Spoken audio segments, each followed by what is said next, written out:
स्वागत है आप लोगों का एक और ब्रांड न्यू वीडियो में अंडर रेसलिंग के। एंड आज की वीडियो में हम बात करने वाले हैं रेसलमेनिया के बारे में। Now before moving to into the video, मेरा एक सवाल है आप लोगों से, are you excited for WrestleMania? बस अगर आप वीडियो को यहाँ तक के भी देख चुके हैं ना, प्लीज़ जाकर कमेंट कर देना, भले आप वीडियो को पूरा ना देखें, please, it's a request. Now let's move in to the video. तो आज की वीडियो का थंबनेल और टाइटल देख के आप समझ गए होंगे, we are talking about WrestleMania 37। And actually thumbnail देख के आप ये भी समझ गए होंगे कि आई एम टॉकिंग कि रेसलमेनिया 37 इतनी बोरिंग क्यों लग रही है। एक्चुअली में ये रोड टू रेसलमेनिया जो हुआ है ना, रेसलमेनिया 37 का रंबल से तो अभी तक के, तो ये मतलब कि अब रेसलमेनिया को सिर्फ एक महीने से भी कम टाइम बाकी है। रेसलमेनिया होने वाली है 10th ऑफ अप्रैल को and now it's 13th of March. So ऐसे में जब मैं वीडियो बना रहा हूँ एटलीस्ट, तो ऐसे में सिर्फ एक महीना जब आप रेसलमेनिया के लिए बाकी रख रहे हैं, then it must to be कि रेसलमेनिया ऑलरेडी हाइप्ड हो। Actually it is hype but very less. WrestleMania 36 भी इससे बहुत ज़्यादा हाइप थी और डिलीवर भी कर दिया था, बट रेसलमेनिया 37 उतनी हाइप नहीं है। भले ही डिलीवर कर दे but you need hype, because WrestleMania होने वाले स्टेडियम में टिकट सोल्ड होने के लिए उसे हाइप बढ़ानी होगी डब्ल्यूडब्ल्यूई को, जो कि अभी तक के नहीं हो रहा है। तो बात करते हैं उन्हीं सब पॉइंट्स के ऊपर, शुरू करते हैं।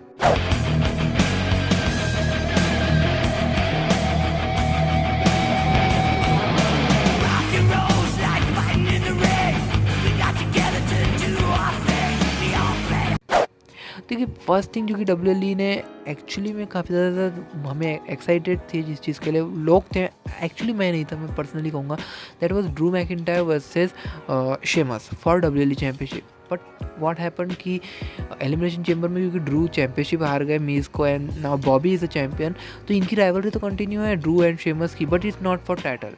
एंड एक राइवलरी को ऑब्वियसली कंप्लीट होने के लिए कुछ लगता है, चाहे वो हो सकता है कभी दफ़ा कुछ ना कुछ लाइन पे होना चाहिए। Sometimes it's title, sometime it's career, sometime it's trick, sometime it's actually personal relationships. Like हो सकता है कि इनके बीच की फ्रेंडशिप को डब्ल्यूडब्ल्यूई वो यूज़ करना ज़रूर चाहती हो, बट इनकी फ्रेंडशिप इतनी इंटेंसिव नहीं रही है, बिकॉज ये भले ही 20 साल से फ्रेंड हो, लेकिन हमें डब्ल्यूडब्ल्यूई में ये मोर देन मतलब कि इनफ 6 मंथ से ही एक साथ देखने को मिल रहे हैं। आई डोंट नो, वो भी मैंने ज़्यादा बोल दिया हो तो, बिकॉज जब ड्राफ्ट होकर शेमस रॉ में आए तभी से हमें ये एक साथ देखने को मिल रहा है। और तब से भी ऐसा नहीं है कि शेमस फेस हो, शेमस हील ही थे और ड्रू फेस थे। तो हम अगर आप इसे कंसिडर करें तो इनकी फ्रेंडशिप एक्चुअली में टीवी पर भी ऐसी कोई दिखाई नहीं जा रही थी कि बहुत ज़्यादा इंटेंसिव फ्रेंडशिप है।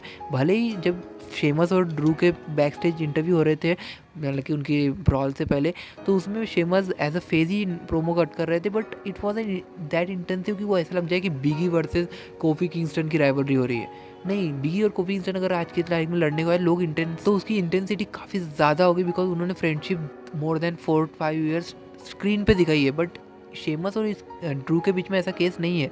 उन्होंने इससे पहले ना तो कभी ऐसी राइवल मतलब कि ऐसी स्क्रीन पर अपने आप को दिखाया है कि वो ये दोनों बहुत अच्छे दोस्त हैं, बट 3-4 महीने से दिखाया एंड देन उनका ब्रेकअप भी हो गया।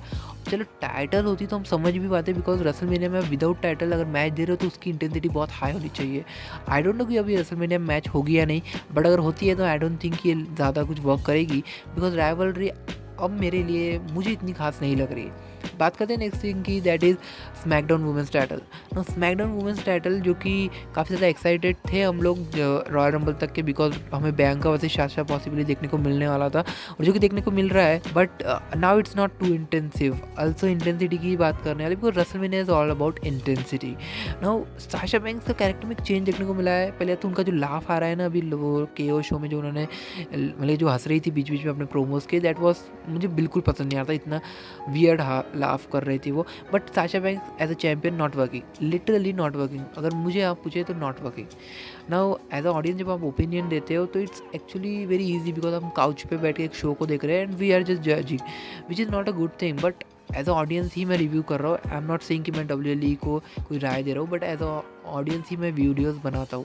तो एज अ ऑडियंस मुझे Sasha Banks as a champion work करते हुए नहीं दिख रही। एंड इसकी जगह अगर डब्ल्यूएलई बेली को चैम्पियन रखते हैं एंड बेली वर्सेस बियांका होता ना, तो कुछ ज़्यादा ही अच्छा होता, बिकॉज बेली और बियांका की पहले से राइवलरी चल रही थी, क्योंकि उनके बीच में मैचेस भी देखने को मिले एंड वो जो उनका जिम का एथलेटिज्म का जो भी हुआ था, तो उनकी राइवलरी काफ़ी ज़्यादा बेटर होती है अगर बियांका वर्सेस साशा से कंपेयर किया जाए, बिकॉज इनके जो ब्रॉल भी नहीं हो रहा, ये हील कौन है फेस कौन है यही कंफर्म नहीं है। ऐसी मेन राइवलरीज में आपको एक पॉइंट पर आना पड़ता है कि आप एक हील हो और एक फेस हो, बट यहाँ पर ऐसा नहीं हो रहा है। ना तो साशा प्रॉपर हील हो रही है, ना तो बियांका भी फेस है, कुछ समझ ही नहीं आ रहा है मुझे। तो ये ऐसा मत कहिएगा कि तुझे नहीं समझ में आ रहा है इसलिए बोरिंग है, बिकॉज डब्ल्यूएलई उस तरह से पोर्ट्रे ही कर रही है कि it's confusing which is who is face who is heel, और अगर दोनों ही फेज है then it's not working at all. So और इवन रूमर्स भी ये भी आ गए थे कि बियांका वर्सेस साशा की मैच किक ऑफ में होगी। आई होप कि वो ट्रू ना हो, वरना रेसलमेनिया में पता नहीं क्या ही करेंगे डब्ल्यूडब्ल्यूई। नेक्स्ट चीज़ के ऊपर बढ़ते हैं, that is WWE championship. Now considering the fact of WWE championship, अगर वो ड्रू के पास होती देन डेफिनेटली हमें ड्रू वर्सेस शेमस देखने को मिल जाता। चलो वो देखने मिलता नहीं मिलता जो भी हो, बट अब बॉबी लैशली चैंपियन है और वो चैंपियनशिप रिसेंटली 2 वीक्स पहले या फिर 1 वीक जो भी है उस पर जीते, और अभी सिर्फ रेसलमेनिया को 1 महीना बाकी है, 4 हफ्ते फॉर प्रिसाइज। तो 4 हफ्ते पहले रेसलमेनिया से पहले हमें डब्ल्यूएलई चैंपियनशिप का अपोनेंट कौन है यही नहीं मालूम। Can you be excited for that now? क्योंकि रेसलमेनिया के लिए हमें जो मेन टाइटल है, एटलीस्ट रॉ की दोनों ही मेन टाइटल, मैं रॉ की दूसरी टाइटल पे भी आऊँगा, बट देखा है तो डब्ल्यूएलई चैंपियनशिप के लिए कोई भी अपोनेंट अभी तक के कंफर्म नहीं है। Obviously there is a possibility कि मीज ही आ जाए, देयर इज़ अ पॉसिबिलिटी कि ड्रू मैकिंटायर आ जाए, बट इट्स पॉसिबिलिटीज़ पे कहाँ जिएंगे हम क्या ये पॉसिबिलिटीज़ पे नहीं रहने वाले, बिकॉज रेसलमेनिया को 1 महीना बाकी है, डब्ल्यूएलई को टिकटें बिकानी है, तो ऐसे में डब्ल्यूएलई को कुछ ना कुछ तो बुक करना होगा ना, और डब्ल्यूएलई डेफिनेटली कर देगी और उससे हाइप भी बन जाएगी। बट रेसलमेनिया की हाइप सिर्फ 1 महीने पहले या उससे कम में टिकट पे कहीं बुरा असर डाल सकती है। और देखा तो अगर डब्ल्यूएलई कोई ऐसी नॉर्मल सुपरस्टार के साथ अगर मैच रखवा लेती राइवलरी, चाहे वो मीज या ड्रू, मुझे नहीं लगता इतना खास वर्क करेगा, बिकॉज राइवलरी में उतनी इंटेंसिटी फिर से नहीं आएगी। बट अगर डब्ल्यूएलई ब्रॉक लेसनर को कॉल आउट करती है then it's a different topic, because देखा है तो ब्रॉक लेसनर के ऊपर मैंने खुद ने वीडियो बना रखी है कि ब्रॉक और बॉबी क्यों होना चाहिए, और वो अगर होता है तो इंटेंसिटी कुछ ज़्यादा ही फट के आ जाएगी, बट ऐसा होने की चांसेस बहुत कम है, तो जिसके ख्याल से ये भी एक लैकलस्टर बात हो गई। देन आप कंसिडर करें तो रॉ की सेकंड चैंपियनशिप जो कि मेन है वुमेंस डिवीजन की, that is raw women's championship, जो कि आस्का के पास है, और वो मैं भूल गया था लिटरली, हालांकि मैंने सर्च नहीं किया, मैं इनमें सोचा जब याद आया मुझे, अरे भाई क्या हो रहा है रॉ वुमेंस चैंपियनशिप के बारे में, क्योंकि वो तो ना तो टाइटल कहीं पे हमें दिख रही है, कभी साशा के कभी आस्का आ जाती है शार्लेट के साथ, कभी आ जाती है लाना के साथ, और वो टैग टीम में ही फोकस कर रहे हैं। इवन उनके टैग टीम में उनका चैंपियनशिप भी नहीं है, फिर भी उनकी राइवलरी टैग टीम में ही आती आ रही है, और कुछ भी समझ नहीं आ रहा है। अगर आप रॉ को देखो ना, raw is too much of, क्या उसको बस भरने की कोशिश की जा रही है। इसके चलते रॉ वुमेन्स टाइटल पता नहीं डब्ल्यूडब्ल्यूई क्यों नहीं यूटिलाइज कर रही है। आस्का कोई अपोनेंट ही नहीं है, क्या रिया रिप्ली होगी? I think Rhea Ripley versus Asuka देखने को मिल सकता है, बिकॉज अभी इतने शॉर्ट नोटिस पे वही सही होगा, बिकॉज रॉ देखा है तो रॉ में 10 बार एडवर्टाइज कर ही रहे हो रिया रिप्ली का डेब्यू, तो आई थिंक कि रिया रिप्ली वर्सेस आस्का हो सकता है। एंड बाय द वे ये जो मैं रिया रिप्ली वर्सेस आस्का की बात करूँ, ये जस्ट अभी मेरे माइंड में आया है, क्योंकि मुझे लगता है कि डब्ल्यूडब्ल्यूई कर सकती है, बिकॉज और कोई ऑप्शन डब्ल्यूडब्ल्यूई के पास है नहीं। नाउ अब मैंने 4 ऐसे पॉइंट बता दिए आपको जो कि वर्क नहीं, मतलब कि जो डब्ल्यूडब्ल्यूई कर सकती थी अच्छा, वो अच्छा नहीं हो रहा है। बट मैं ये बात कर रहा हूँ कि डब्ल्यूडब्ल्यूई को एटलीस्ट 4 मैचेस ऐसी चाहिए होती है रेसलमेनिया के लिए, जो कि डेफिनेटली उस रेसलमेनिया को हाइप रखे, जो कि उसके पिलर की तरह वर्क करते हैं। रेसलमेनिया 36 में बोनहेड मैच थी, एंड ब्रॉक वर्सेस ड्रू थे, and Firefly Fun House match था, एंड एज वर्सेस ऑर्टन की मैच थी। भले ही इनमें से 3 matches Drew versus Brock, Firefly Fun House match and Edge versus Orton lacklustre matches थी, भले ही सिर्फ बोनहेड मैच ने ही वर्क किया हो, बट इसके अलावा देखा है तो Charlotte Flair and Riya replay ने भी डिलीवर कर दिया था, Kevin Owens and Seth Rollins ने भी डिलीवर कर दिया था। वो सब मैच ज़रूरत नहीं कि कौन सी मैच डिलीवर करती है, बट द नीड इज़ कि कौन सी मैच हाइप करती है। रेसलमेनिया को हाइप करने के लिए एटलीस्ट 4 मैचेस की नीड होती ही है, ताकि कोई भी उस पेपर व्यू को देखने के लिए जाए। रेसलमेनिया तो हम वैसे भी देखेंगे चाहे डब्ल्यूडब्ल्यूई कितनी बोरिंग वो कर दे, बट अगर डब्ल्यूडब्ल्यूई को टिकटें बेचनी है तो obviously they need better WrestleMania hype, मतलब कि उनको हाइप का ही गुना ज़्यादा होनी चाहिए थी, जो कि अभी तक के फील नहीं हो रही है। दिस रेसलमेनिया सीजन मुझे लग ही नहीं रहा है कि हम रेसलमेनिया की ओर बढ़ रहे हैं, बिकॉज इट्स नॉट फीलिंग।